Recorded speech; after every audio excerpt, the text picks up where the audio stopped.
gente, eu sou Letícia Lira, psicóloga clínica, e hoje a gente vai conversar sobre o filme Fair Play, ou Jogo Justo, no título em português, que foi um dos filmes recentes da Netflix e também um dos títulos mais badalados do Festival de Cinema Sundance desse ano. Se você é novo por aqui, aproveita e se inscreve no canal, ativa as notificações para ser lembrado semanalmente dos vídeos que eu coloco aqui sobre literatura, cinema, psicologia e afetos humanos. Fair Play foi dirigido por Chloe Dumont e ela se baseia e se inspira na sua própria vida amorosa. Em entrevistas, ela conta que, com seus parceiros amorosos, o que acontecia frequentemente é que a maioria deles a apoiava, torciam pelo seu sucesso, sentiam atração por essa ambição e a sua inteligência, mas ao mesmo tempo existia um sentimento ali presente de que eles precisavam chegar primeiro, sabe? E de que, de alguma forma, as realizações de Chloe eram como se fosse um reflexo para a autoestima pobre que eles tinham, segundo a própria diretora. No filme, Luke e Emily são colegas de trabalho e parceiros amorosos. Só que essa última parte os colegas de trabalho não sabem, ninguém da empresa sabe, porque isso viola as políticas dessa empresa. Era como viver uma vida dupla. Os dois acordavam às 4h30 da manhã, iam trabalhar, se tratavam formalmente como se fossem dois desconhecidos quase naquele ambiente de trabalho, e após chegar em casa, os dois se encontravam no apartamento que partilhavam, estavam ali compartilhando o mesmo estilo de vida, se davam bem, era quase como se eles vivessem naquele momento da noite um conto de fadas juntos. No início, tudo era um mar de rosas, então tudo era motivo para exaltar essa paixão, para se amar, para elogiar um ao outro, para enaltecer um ao outro, inclusive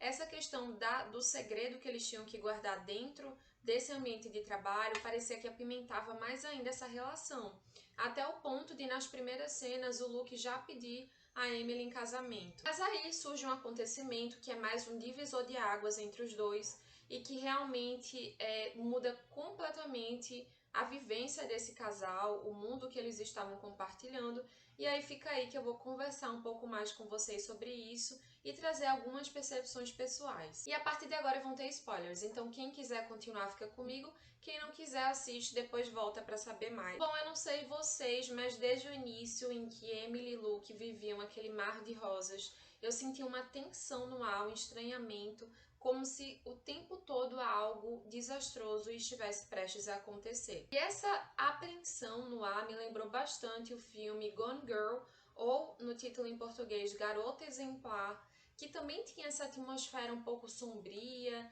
um pouco misteriosa, como se os personagens estivessem performando cada um para o outro e como se eles estivessem escondendo alguma coisa ali, né, junto com essa atmosfera de que alguma coisa estava sempre prestes a acontecer. Inclusive, me dá a impressão que as coisas mais decisórias, os momentos mais tensos aconteciam realmente na parte da noite. E durante o dia, a maior parte do tempo, os personagens principais estavam dentro da empresa, sempre naquele ambiente meio monótono, meio monocromático, uma coisa meio impessoal, fria, que era aquela empresa que é mostrada pra gente, né? Aquele escritório meio distanciado, uma coisa meio hostil. E antes de entrar um pouco mais nos detalhes do filme, eu quero trazer uma percepção pessoal minha, não como crítica de cinema, mas como uma pessoa que está apenas ali assistindo para curtir.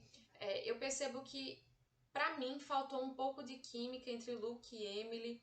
Eu não sei se vocês sentiram isso também, mas se quiserem, coloca aqui nos comentários o que vocês acharam.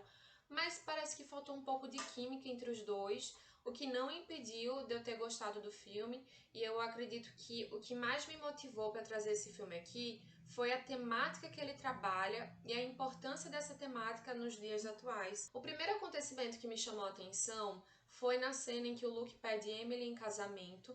O filme não deixa claro quanto tempo eles estão juntos, mas me passou uma sensação de um certo desespero da parte dele, apesar dele ter se programado, de ter comprado aquele anel, me passou uma sensação de que ele queria casar logo. E eu não entendi muito bem aquilo. Mas depois, quando ele solta uma frase, logo depois disso, ele diz assim, eu não lembro se foi logo depois ou em outra cena, mas ele diz assim, eu quero casar logo, né, porque eu quero marcar meu território. E aí ele faz uma brincadeira que até me gerou um certo estranhamento, que ele fala assim, eu quero mijar nesse território para marcar, sabe? Como se fosse um cachorro. E aí, esse momento também acho que terminou confirmando a hipótese de alguma forma para mim, de que uma das motivações dele era estar casando com ela tendo essa motivação de assumir um certo status de esposo, né, um status social ali de ter uma esposa ao seu lado, de ter uma mulher que ele admira, mas também me deu um estranhamento e também uma certa sensação de que ele estava agindo de uma forma quase num desespero, assim, de ter aquela pessoa ao seu lado e de não perder aquele território, quase como se fosse uma coisa primitiva mesmo quando ele traz esse comentário. Mas até aí tudo bem. A Emily leva na brincadeira, ela segue super feliz, manda uma mensagem para a mãe dizendo que tá noiva e no trabalho eles continuam conseguindo deixar todo esse romance por debaixo dos panos, até rolar um boato de que o Luke seria promovido no lugar de um dos superiores dele que foi demitido. Quando a Emily escuta esse boato, ela vai contar pro Luke e os dois comemoram super felizes, né? Ela fica super feliz por ele, porque pode ser que ele seja promovido, né? Que ele receba essa promoção. E aí eles comemoram juntos, a noite é super legal e tal. Só que o que acontece é que ela recebe uma outra ligação de um desses superiores dizendo para encontrá-lo na semana seguinte, no meio da noite, o que gera bastante estranhamento pro Luke.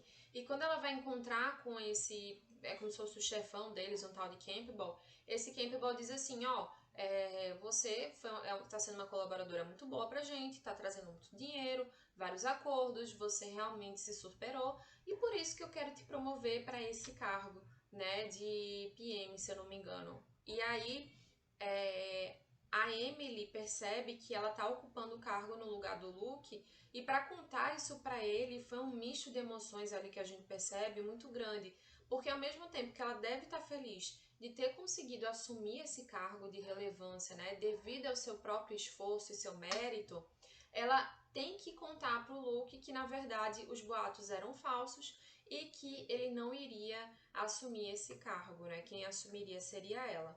E quando ela chega em casa, é realmente uma cena em que ela é quase como se ela não se desse o direito de ter essa felicidade, assim como ele teve na noite anterior, sabendo que iria subir de nível na empresa. Ela chega, conta pra ele, assim meio receosa da reação do Luke, e ele fica feliz por ela, mas ele esboça uma reação em que também traz uma espécie de ressentimento, de frustração, é, talvez uma inveja, né? Então ele dá parabéns, mas dá um parabéns ali meio ressentido, sabe? E aí que todos os problemas começam a surgir.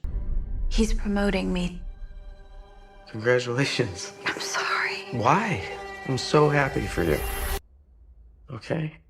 E as coisas só pioram gradativamente quando o Luke começa a ouvir na empresa comentários depreciativos sobre a Emily, insinuando que ela só tinha conseguido subir de nível porque ela tinha feito uma espécie de troca sexual com o seu chefe, o que não era verdade, né? A gente vai vendo no filme, vai acompanhando o que vai acontecendo e a gente também acompanhou Emily nessa cena em que ela conseguiu esse novo cargo.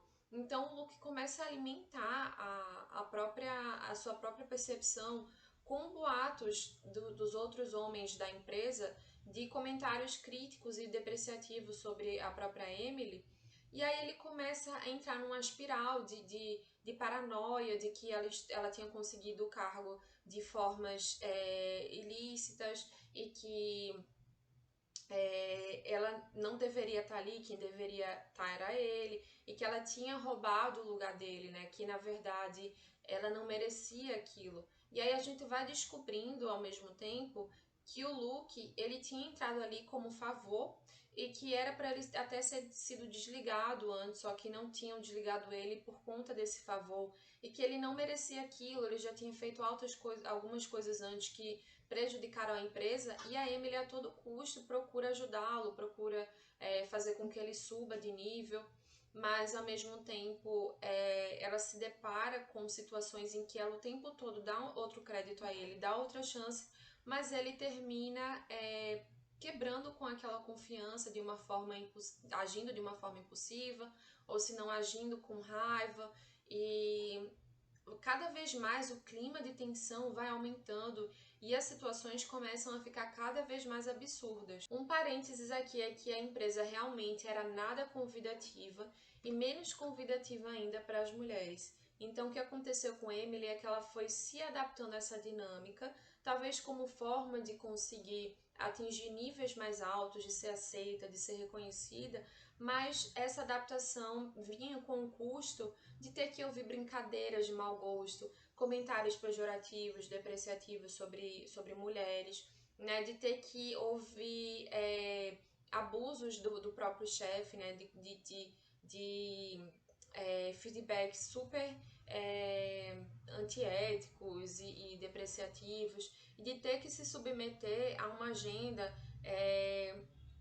super invasiva, porque o chefe ligava no meio da noite, às 2 horas da manhã, e pedia para ele encontrar com ela num lugar que era super hostil para as mulheres, num ambiente super degradante, e que ela tinha que ela terminava cedendo de alguma forma, talvez nesse intuito de ser ouvida, de não ser desligada ou de ser rejeitada de alguma forma na empresa. A dinâmica entre Emily e Luke começa a mudar quando o Luke percebe que não tem mais o mesmo lugar de poder na relação entre os dois. Isso porque a Emily começa a ganhar mais, o Luke passa a ser um subordinado da Emily, então os dois estavam no mesmo nível no trabalho, e aí o Luke achava que ia subir, mas não conseguiu, foi um falso boato, e quem subiu foi a Emily. Então o Luke responde a Emily.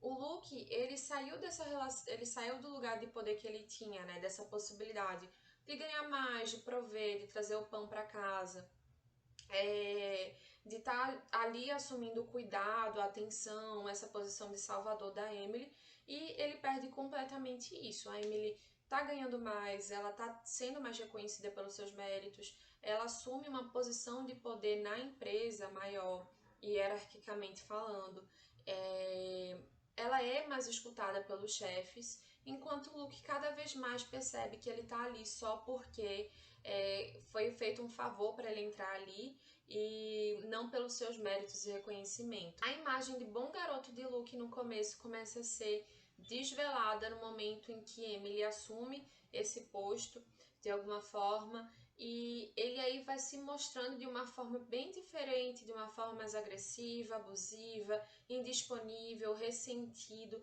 e esse sofrimento que ele vive naquele momento vai se transbordando para os outros, principalmente para Emily, e vai gerando altas situações de sofrimento, de dor, inclusive física mesmo. Ele termina não se responsabilizando por nada que ele faz e termina deslocando a culpa que seria dele para as outras pessoas, e aí onde vai morando o perigo. Conforme o filme vai passando, a gente vai tendo cada vez mais certeza, até bater o martelo, que a relação entre Luke e Emily não era amor, e sim uma relação de poder. Assim que Luke perde seu posto, ele não consegue lidar com a frustração e não consegue aceitar que a própria parceira tenha chegado onde chegou pelo seu próprio mérito, e busca refúgio em discursos que reivindicam o direito dos homens, assim menosprezando Emily e também trazendo situações, assumindo posições e atitudes que feriam a dignidade, a existência de Emily,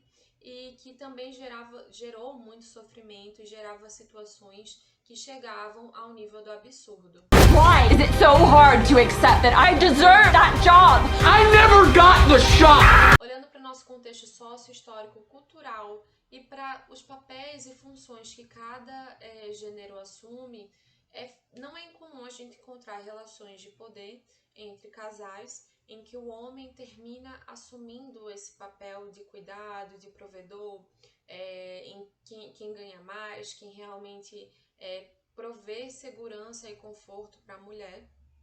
Então, isso acontece bastante, não é incomum a gente encontrar, assim como no filme, mas a gente também pode encontrar esse tipo de relação de poder em outros tipos de relação, como entre mãe e filha, como entre um chefe e um subordinado. São relações em que existe uma disparidade de poder e que pode existir nessa disparidade atitudes abusivas um com o outro. O importante é a gente reconhecer que isso existe, porque a partir daí a gente consegue compreender que não é possível a gente se resumir ou se reduzir apenas ao que uma pessoa diz ou o que uma pessoa faz com a gente, o que muitas vezes pode ser muito desafiador. E por isso a gente precisa de outros olhares, de uma ajuda, ou até mesmo de uma ajuda profissional para estar caminhando com a gente. O que não quer dizer que em algum momento nós, pessoas humanas, vamos sentir raiva, ciúmes, inveja dentro de um relacionamento, em que em alguns momentos pode até existir um período que você perceba que está competindo com seu parceiro.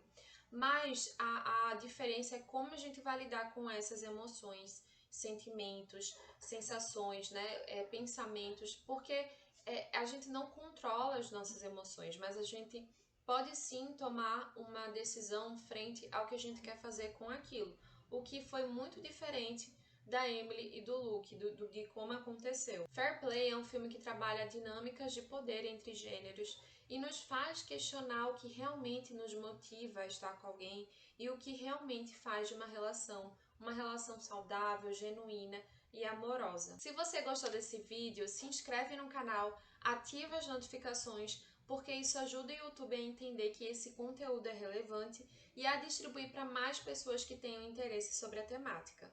Até o próximo vídeo!